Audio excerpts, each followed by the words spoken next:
তীব্র গ্যাস সংকটে 7 মাস ধরে বন্ধ রয়েছে দেশের অন্যতম ইউরিয়া সার উৎপাদনকারী প্রতিষ্ঠান ব্রাহ্মণবাড়িয়ার আশুগঞ্জ সার কারখানা। এতে প্রতি মাসে লোকসান হচ্ছে অন্তত 135 কোটি টাকা। দীর্ঘদিন বন্ধ থাকায় নষ্ট হচ্ছে মূল্যবান যন্ত্রপাতি। সার উৎপাদন না হওয়ার প্রভাব আগামী বোরো মৌসুমে পড়ার আশঙ্কা করছেন সংশ্লিষ্টরা। ব্রাহ্মণবাড়িয়া রিপোর্টার আশিক মান্নান হিমালয়ের পাঠানো তথ্যছবিতে ডেস্ক রিপোর্ট। ওয়ালটন এখন দেশের সীমানা পেরিয়ে পৌঁছে গিয়েছে 50টিরও বেশি দেশে। ওয়ালটন, ঘরে ঘরে বিশ্বজুড়ে। দেশের অন্যতম বৃহৎ ব্রাহ্মণবাড়িয়া আশুগঞ্জ ইউরিয়া সার কারখানা 1981 সালে প্রতিষ্ঠার পর বাণিজ্যিকভাবে উৎপাদন শুরু করে 1983 সালে। শুরুতে দৈনিক উৎপাদন সক্ষমতা 1600 টন থাকলেও বর্তমানে নেমে এসেছে 1200-র ঘরে, যার দাম 4.5 কোটি টাকা। কিন্তু গ্যাস সংকটে গত 7 মাস ধরে সার উৎপাদন বন্ধ রয়েছে কারখানাটিতে। অথচ ব্রাহ্মণবাড়িয়া, কুমিল্লা, চাঁদপুর, নেত্রকোনা, সুনামগঞ্জ, হবিগঞ্জ সহ 10টি জেলার কৃষকরা নির্ভর করে সেখানে উৎপাদিত সারের উপর। আমাদের ফ্যাক্টরির পাশে যে সেন্ট্রাল হাব গ্যাস সেক্টরের ডিস্ট্রিবিউশনের টিটিসিএল, এটা আমাদের খুবই সন্নিকটে। এখান থেকে সারা দেশে গ্যাস হচ্ছে এবং আমাদের ব্রাহ্মণবাড়িয়াতে 500 MMCFD গ্যাস প্রোডাকশন, সেখানে 10% গ্যাস 50 MMCFD কি আশুগঞ্জ কারখানা পেতে পারে না। 2022-23 অর্থ বছরে সার উৎপাদনের লক্ষ্যমাত্রা ছিল 3 লাখ টন ও উৎপাদন হয়েছিল 1,57,420 টন। 2023-24 অর্থ বছরে 1 লাখ টনের লক্ষ্যমাত্রার বিপরীতে উৎপাদন হয়েছিল মাত্র 48,453 টন।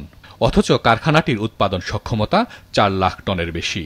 কারখানা বন্ধ থাকায় বিরূপ প্রভাব পড়ার আশঙ্কা রয়েছে আগামী বোরো মৌসুমে।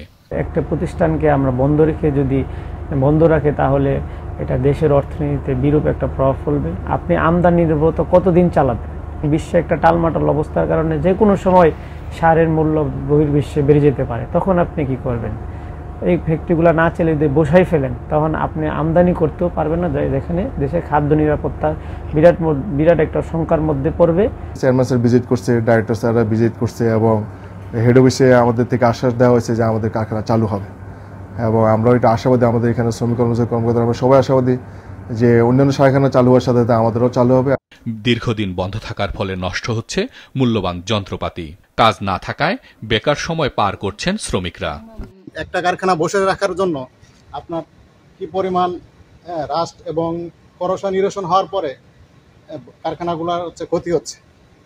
বসে রাখার জন্য কারখানাগুলো একবারে ধ্বংস হয়ে যাচ্ছে। আজকে আপনার গ্যাসের অভাবে এই হাজার হাজার কোটি টাকার যন্ত্রপাতিগুলো নষ্ট হয়ে যাচ্ছে। এরকম যদি ভাবে চলতেই থাকে তাহলে তো আমরা ভবিষ্যতে সার উৎপাদন করতে পারবো না। গ্যাস না দেওয়ার কারণে ফ্যাক্টরি টোটালি বন্ধ এবং শ্রমিক কর্মচারী কর্মচারীদের একটা হতাশা বিরাজ করতেছে। বিশেষজ্ঞরা বলছেন এমন একটি সার কারখানা তৈরি করতে এখন অন্তত 20,000 কোটি টাকা দরকার হবে। জেলা প্রশাসক বলছেন এই বিষয়ে দ্রুত ব্যবস্থা নেওয়া হবে। মার্চেতে যেহেতু বন্ধ আছে, এটার একটা বড় ইম্প্যাক্ট হয়তো আমাদের কৃষি ইয়েতে পড়তে পারে। তার একটা বড় কারণ হচ্ছে যে দেশের যে যা ডিমান্ড আছে তার একটা অংশ, মেজর অংশটা যদিও ফেঞ্চুগঞ্জ সার কারখানা ইয়ে করে, তারপরও বাকি যে অংশগুলো আছে তার এই 4টা গ্যাসের সবগুলোই প্রায় বন্ধ। এখন গ্যাস স্বল্পতার কারণে এই 4টা এর সবগুলোই বন্ধ। তো এনিহ আমার কথা হয়েছে অলরেডি, আমাদের যে কনসার্ন যারা দপ্তর আছে মানে মন্ত্রণালয়, ওখানে আমাদের সাথে কথা হয়েছে, এর আগে যোগাযোগ করেছে, সিদ্ধান্ত নেওয়া হচ্ছে গ্যাস ছাড়া।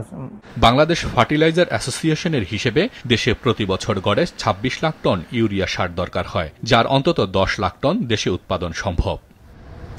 হাসান মেহেদী, বিজনেস রিপোর্ট, মাছরাঙা টেলিভিশন।